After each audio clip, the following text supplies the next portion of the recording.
Čau visiem! Diemžēl mūsējā valstī aizveras leģendārā vieta Monterosa. Tāpēc mēs viņu gribam atbalstīt. Nu ko, ejam kaut ko pagaršot? Ejam.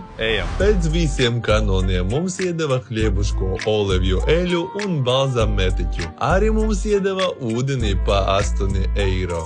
Man ir vitela tonato, iekšā ir teļa gaļa, maiga sausa un, kā mēs redzam, ir bišķiņ kapers.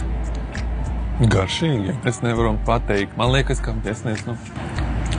Es sapratu, ko man to attēlo. Un tas ir tuncis. Jā, tuncis es jūtu gaļu. Ļoti krēmīgi. Tas ir kazakuska, jo viņi ir augsti. Vovčikam tik patika viņa uzkoda. Paskatīmies, vai patiks man. Man ir burrata, tas ir siers. Viņš ir it kā mozzarella. Šeit arī ir rukula, tomāti čeri. Un sāksim mēģināt. Viņa ir ļoti maiga, ļoti krēmīga tāda. Un smarža, tāda svaiga smarža no tiem zaļumiem.